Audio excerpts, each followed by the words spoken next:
নমস্কার বন্ধুরা, অজানার পথের নতুন পর্বে আপনাদের সকলকে স্বাগত জানাই।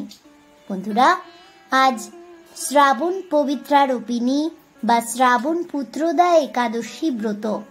তাই আজ আপনাদের শোনাবো শ্রাবণ পুত্রদা একাদশী ব্রত মাহাত্ম্য বা শ্রাবণ পবিত্রারোপিণী একাদশীর ব্রত কথা। বন্ধুরা, শ্রাবণ পুত্রদা একাদশীর ব্রত কথা শ্রবণ করতে হলে অবশ্যই ভিডিওটি স্কিপ না করে শেষ পর্যন্ত দেখতে থাকুন। নমস্কার বন্ধুরা, অজানার পথের নতুন পর্বে আপনাদের সকলকে স্বাগত জানাই।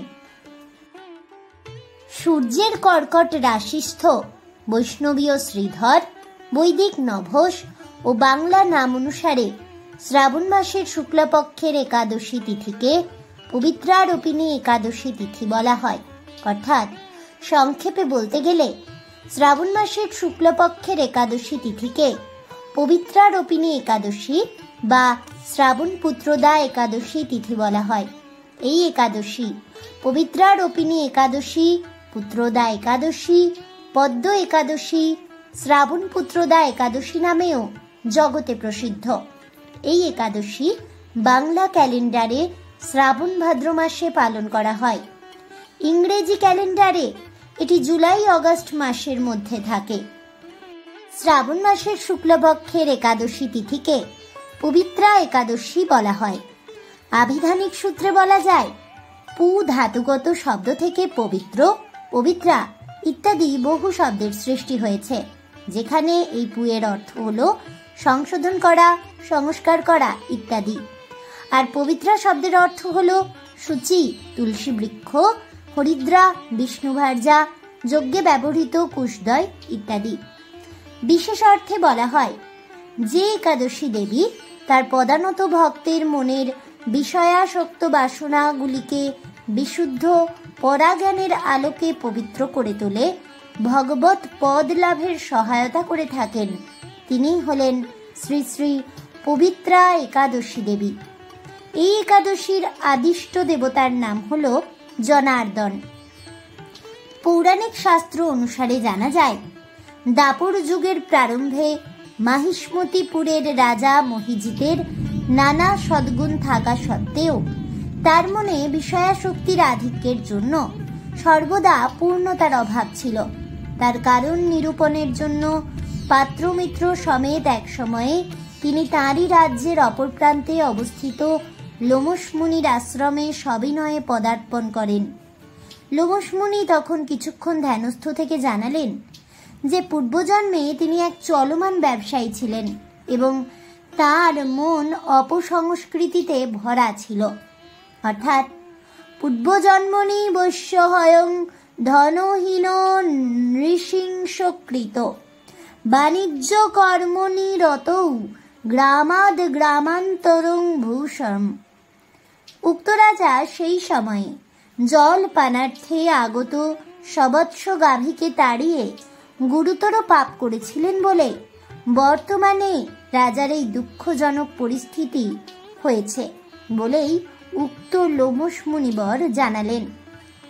সদ্য সুতা সবসাচ ধেনুস্তত্র সমাগতা। তদনন্তর রাজা উক্ত মুনিবরের কথা মতো এই একাদশী ব্রত পালন করেন এবং তার মনস্কামনা পূর্ণ হয়। এই কাহিনীর বিষয়ে ভগবান শ্রীকৃষ্ণ যুধিষ্ঠিরকে বলেছিলেন যে এই একাদশী ব্রত মানবের মুক্তি লাভের একমাত্র সহায়ক।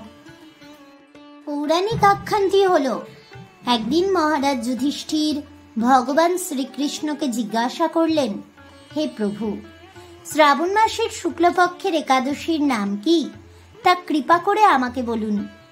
ভগবান শ্রীকৃষ্ণ বললেন, হে মহারাজ, এখন আমি সেই পবিত্র ব্রত মাহাত্ম্য বর্ণনা করছি, মনোযোগ দিয়ে তা শ্রবণ করুন, যা শোনা মাত্রই বাজপেয় যজ্ঞের ফল লাভ হয়। প্রাচীনকালে দাপর যুগের শুরুতে মহিজিত নামে এক বিখ্যাত রাজা ছিলেন। তিনি মাহিষ্মতি নগরে রাজত্ব করতেন, কিন্তু দুঃখের বিষয় এই যে তার মনে বিন্দুমাত্র সুখ শান্তি ছিল না, কেননা তিনি ছিলেন অপুত্রক। পুত্রহীনের ইহলোক পরলোক কোথাও সুখ হয় না। এইরূপ চিন্তা করতে করতে বহু দিন কেটে গেল, কিন্তু তবুও পুত্রমুখ দর্শনে রাজা বঞ্চিতই রইলেন। নিজেকে অত্যন্ত দুর্ভাগা মনে করে রাজা চিন্তাগ্রস্ত হলেন। প্রজাদের সামনে গিয়ে বলতে লাগলেন, হে প্রজাবৃন্দ, তোমরা শোনো, আমি এই জন্মে তো কোনো পাপ কাজ করিনি, অন্যায়ভাবে আমার রাজকোষ বৃদ্ধি করিনি, ব্রাহ্মণ বা দেবতাদের সম্পদ কখনো গ্রহণ করিনি, উপরন্তু প্রজাদেরকে পুত্রের মতো পালন করেছি, ধর্ম অনুযায়ী পৃথিবী শাসন করেছি, দুষ্টদের যথানুরূপ দণ্ড দিয়েছি, সজ্জন ব্যক্তিদের যথাযোগ্য সম্মান করতেও কখনো অবহেলা করিনি।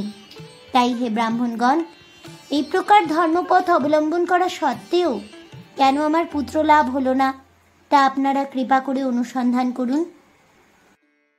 রাজার এই প্রকার কাতরুক্তি শ্রবণে ব্যথিত রাজভক্ত পুরোহিত ব্রাহ্মণগণ রাজার মঙ্গলের জন্য গভীর বনে ত্রিকালজ্ঞ মুনি ঋষির কাছে যেতে মনস্থ করলেন। বনের মধ্যে ঋষিদের আশ্রম সকল দেখতে দেখতে তারা এক মুনির সন্ধান পেলেন। তিনি দীর্ঘায়ু, নিরোগ, নিরাহারে ঘোর তপস্যায় মগ্ন ছিলেন। সর্বশাস্ত্র বিশারদ, ধর্মতত্ত্বজ্ঞ ও ত্রিকালজ্ঞ সেই মহামুনি লোমশ নামে পরিচিত। ব্রহ্মার এক কল্প অতিবাহিত হলে মুনিবরের গায়ের একটি লোম পরিত্যক্ত হতো। এই কারণে এই মহামুনির নাম হয় লোমশ। তাকে দেখে সকলেই ধন্য হলেন। তারা পরস্পর বলতে লাগলেন যে আমাদের বহু জন্মের সৌভাগ্যের ফলেই আজ আমরা এই মুনিবরের সাক্ষাৎ লাভ করলাম। তারপর ঋষিবর তাদের সম্বোধন করে বললেন, কি কারণে আপনারা এখানে এসেছেন এবং কেনই বা আমার এত প্রশংসা করছেন তা স্পষ্ট করে বলুন। আপনাদের যাতে মঙ্গল হয় আমি নিশ্চয়ই তার চেষ্টা করব। ব্রাহ্মণেরা বললেন, হে ঋষিবর, আমরা যে উদ্দেশ্যে এখানে এসেছি তা কৃপা করে আপনি শুনুন। এ পৃথিবীতে আপনার মতো শ্রেষ্ঠ ব্যক্তি আর কোথাও নেই। মহিজিৎ নামে এক রাজা নিঃসন্তান হওয়ায় অতি দুঃখে দিন যাপন করছেন। আমরা তার প্রজা। তিনি আমাদেরকে পুত্রের মতো পালন করেন, কিন্তু তিনি পুত্রহীন বলে আমরাও সবাই মর্মাহত। তার দুঃখ দূর করতে আমরা এই বনে প্রবেশ করেছি। হে ব্রাহ্মণ শ্রেষ্ঠ, রাজা যাতে পুত্রের মুখ দর্শন করতে পারেন, কৃপা করে তার কোনো উপায় আমাদের বলুন। তাদের কথা শুনে মুনিবর ধ্যান মগ্ন হলেন। কিছু সময় পরে রাজার পূর্বজন্ম বৃত্তান্ত বলতে লাগলেন। এই রাজা পূর্বজন্মে এক দরিদ্র বৈশ্য ছিলেন। একবার তিনি একটি অন্যায় কার্য করে ফেলেন। ব্যবসা করবার জন্য তিনি এক গ্রাম থেকে অন্য গ্রামে যাতায়াত করতেন।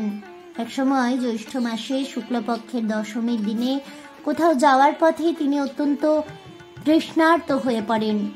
গ্রাম প্রান্তে একটি জলাশয় তিনি দেখতে পান। সেখানে জলপানের জন্য যান।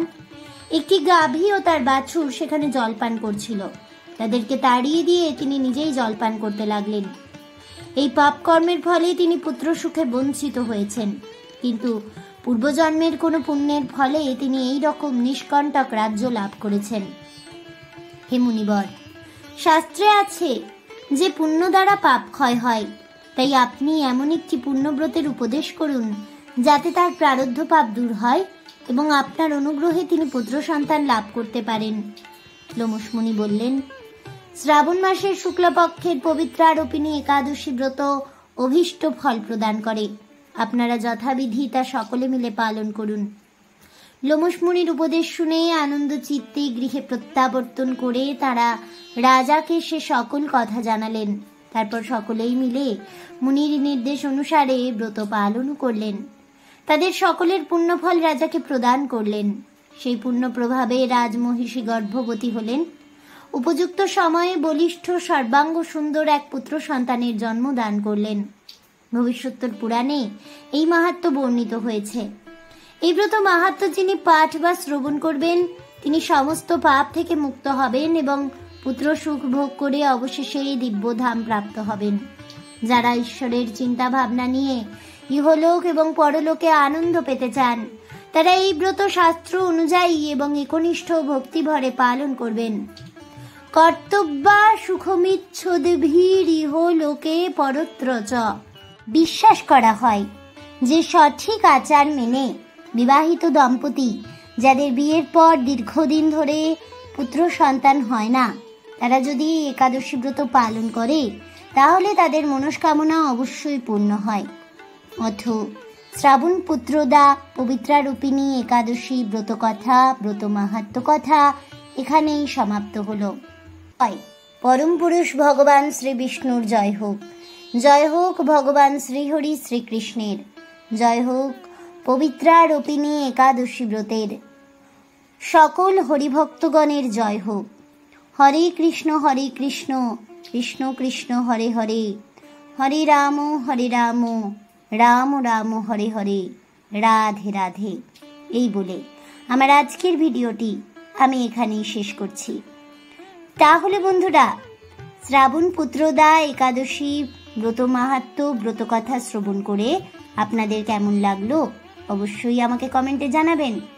ভিডিওটি ভালো লেগে থাকলে লাইক শেয়ার করতে ভুলবেন না। আমার চ্যানেলের নতুন বন্ধু হয়ে থাকলে চ্যানেলটিকে সাবস্ক্রাইব করে দেবেন, পাশে থাকা বেল বাটনটি প্রেস করে রাখবেন নতুন ভিডিওর নোটিফিকেশন পাওয়ার জন্য। ফিরে আসছি পরবর্তী ভিডিও নিয়ে, তাই অবশ্যই সাথে থাকুন, পাশে থাকুন আর সঙ্গে থাকুন আর দেখতে থাকুন অজানার পথে।